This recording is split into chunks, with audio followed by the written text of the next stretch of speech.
Guys welcome back to the channel again.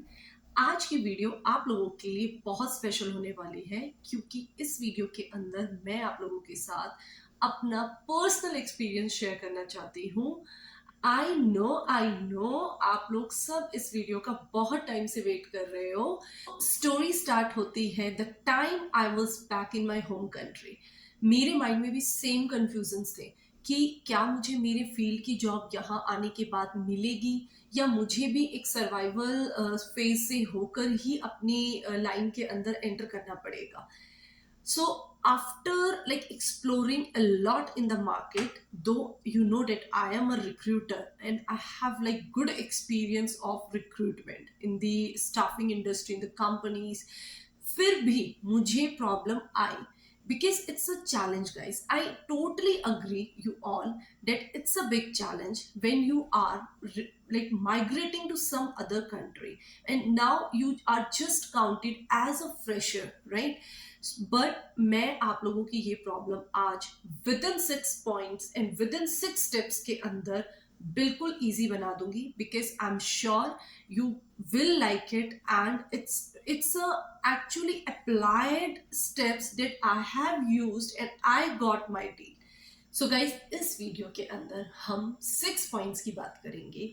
अगर आप इन 6 steps को बहुत ही अच्छे से फॉलो करते हैं तो आई एम श्योर कि आपको भी अपनी जॉब बहुत जल्दी मिल जाएगी। So let's begin without wasting any time. So guys शुरू करने से पहले मैं आप लोगों से रिक्वेस्ट करती हूँ कि प्लीज वीडियो के आखिरी तक बने रहना क्योंकि ये वीडियो सीरियसली आप लोगों के लिए बहुत यूजफुल होने वाली है। और मैं जिन 6 पॉइंट्स की बात कर रही हूँ ये एक्चुअल लीडिंग पॉइंट्स हैं जो आपको करने ही पड़ेंगे अपनी जॉब क्रैक करने के लिए। सो गाइस हमारा जो फर्स्ट स्टेप है that is start applying before you enter to Canada.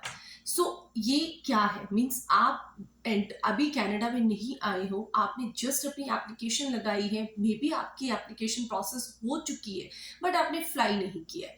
तो इस केस में आपको क्या करना है, पहले से ही जो आपके पास एक बफर टाइम है वहां आपको अप्लाई करना स्टार्ट करना है।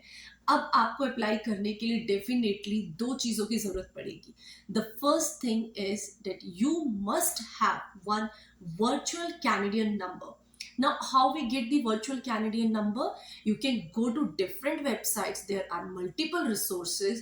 Though I would say कि मैंने Sonitel यूज किया था, आप भी वो एक्सप्लोर कर सकते हो। नाउ जब आपके पास वर्चुअल नंबर आ जाएगा, you are good to go to mention that number on your resume and can start building your connection. And that is our second point, guys. Though हमें कनेक्शंस कैसे build करने, this is a second point. So build your connections on LinkedIn. इस जब मैं आपसे LinkedIn की बात करती हूँ तो डेफिनेटली आप लोगों के माइंड में एक ही बात स्ट्राइक करती होगी कि लिंक्डइन पे हम रिक्रूटर्स को अप्रोच करें, पर वो अप्रोच करनी कैसे है, डेट इज वेरी इंपॉर्टेंट।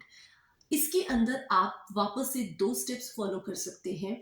पहला, आप उन्हें एक जनरल आउटरीच मैसेज भेज सकते हैं। आपके पास एक ऑप्शन होता है, आप ऐड नोट करके कनेक्शन भेज सकते हो, उसमें एक क्रिस्प आउटरीच भेज सकते हो, just like a conversation invitation that I am available for this position, I am looking out if you can guide me in that, if you want to get a help with the outreaches category guys, please do comment me. I will definitely help you with your domain outreach, right? तो यहाँ आपका काम जो है वो first phase of LinkedIn connection खत्म हो जाता है।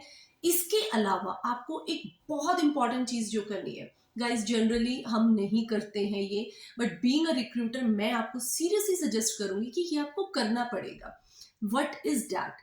आपको डेली बेसिस पर अपने कनेक्शंस को अंगेज करना पड़ेगा। अब ये एंगेजमेंट कैसे होती है, आपको डेली बेसिस पे कोई पोस्ट करनी पड़ेगी जिससे उन्हें पता चलेगा कि ये बंदा इस टेक्नोलॉजी से डील करता है। They will like see you on daily basis, तो आप एक फेस बन जाएंगे उनके लिए। दे वो आपको रियलाइज एनालाइज करना स्टार्ट कर देंगे उस पर्टिकुलर पब्लिक प्लेटफॉर्म पर। सो गाइज यहाँ तक हम लोगों का मेजर काम हो चुका है, बट पिक्चर अभी बाकी है बिकॉज अभी हम लोगों को कोई रिवर्ट नहीं आया है। उन्होंने हमसे कुछ आगे इनिशिएट करने के लिए नहीं बोला है। तो अगर आपको एक रिक्रूटर इनिशिएट करने के लिए बोलता है तो आई होप यू नो कि वो आपसे क्या मांगने वाला है, and that is your resume definitely, and that is a next point. I mean format your resume। अब आप रिज्यूमे, आई नो आप अपनी पूरी स्किल्स मेंशन कर देते हो, आप अपने पूरे एक्सपीरियंसेस मेंशन कर देते हो। आई होप अभी हम इतने समझदार हैं कि हम अपना एजुकेशन बैकग्राउंड भी मेंशन कर देते हैं, समरी भी बना देते हैं। तो guys, what is this formatting of resume then? इसमें आपको टेंशन लेने की कोई जरूरत नहीं है। एक सिंपल सा स्टेप है कि आपको अपने रिज्यूमे को सीरीज में लगाना है। अब ये सीरीज क्या है? इसमें आपका सबसे पहले नाम, आपका एक शॉर्ट एड्रेस, देन आपका समरी, उसके बाद आपका एजुकेशन, देन आपके experiences list starting from the your present experience to your last experience, and at the end you just have to mention maybe your different category of interest. You can say like hobbies, maybe a very crisp thing you can mention. That's all guys, nothing else. And of course, don't miss out on your contact number and email that will be written on your top of the resume under your name and your address. It's finished guys, it's done. I mean, we are up to date with a resume. अब हम लोग आगे step को follow कर सकते हैं। Now guys, हम लोगों का जो नेक्स्ट स्टेप आता है that is start applying on job portals. हमारा काम सिर्फ लिंक्डइन तक नहीं होने वाला है, हमें बहुत वाइड एरिया चाहिए गाइस, राइट? सो हम अपने जो रिज्यूमे है उसको जॉब पोर्टल्स पर डालना स्टार्ट करेंगे।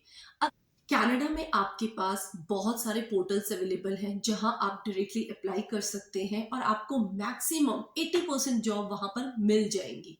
सो those portals are, the first आपका है jobbank.ca, देन indeed.com, लिंक्डइन आप ऑलरेडी अप्लाई कर चुके हैं guys, then Monster and career builder. That's it. ये 5 ऐसे पोर्टल हैं जिसको अगर आप बहुत अच्छे से एक्सप्लोर कर रहे हो तो आप कोई जॉब मिस नहीं करोगे, राइट? नाउ अब हम लोगों का आता है next step. So I have mention the next point like edit your resume accordingly. अब यहाँ पर हम बोलेंगे कि हमने तो ऑलरेडी एडिट कर लिया, फॉर्मेट कर लिया, तो अब ये वापस से एडिट योर रिज्यूमे अकॉर्डिंगली क्यों? इसका एक बहुत ही सेंसिबल आंसर है। हम जब जॉब अप्लाई कर रहे हैं वहां हम एक बहुत कॉमन मिस्टेक करते हैं गाइस। वो कॉमन मिस्टेक है कि हम अपने रिज्यूमे को चेंज नहीं करते हैं according to the job requirement. Guys, employer की यहाँ पर स्पेसिफिक जॉब डिस्क्रिप्शंस होती हैं पर्टिकुलर डेजिग्नेशन के अगेंस्ट। एंड हम जब बाहर अभी बैठे हैं, अभी हम कनाडा में एंटर नहीं कर रहे हैं, जॉब मार्केट में नहीं एंटर कर रहे हैं, तो माइट भी हमें इस चीज का रियलाइज नहीं हो पाता कि ये किस तरीके से वर्कआउट हो रहा है। तो आई वुड सजेस्ट कि आप प्लीज जॉब डिस्क्रिप्शन को बहुत बहुत डिटेल में पढ़िएगा और अपने रिज्यूमे के जो कीवर्ड्स हैं, एक्सपीरियंसेस हैं, उनको अकॉर्डिंगली सेट कीजिएगा। यहाँ पर आपका रिज्यूमे फर्स्ट स्क्रीनिंग जो है वो एटीएस करता है। ATS is a software guys, there are multiple ATS. वो आपके रिज्यूम को स्क्रीन आउट कर देगा अगर आपके वो कीवर्ड्स रिज्यूमे में है ही नहीं। दो आपको बहुत अच्छा एक्सपीरियंस है, बट अगर नहीं है तो you will be out. The next benefit what you will get is आपका रिज्यूमे डेफिनेटली शॉर्टलिस्ट होगा बिकॉज आपने उसको बहुत अच्छे से मेंटेन किया। तो एटलीस्ट आपको फर्स्ट स्क्रीनिंग कॉल आएगा और इसके साथ आप वापस से एक नया कनेक्शन बना देंगे। हो सकता है वहां अप्लाई हुआ नहीं हुआ आपका सिलेक्शन, बट नेक्स्ट टाइम आपको कॉल आ सकता है सिमिलर रोल के लिए। सो गाइस, अब हम लोगों का आता है द लास्ट पॉइंट।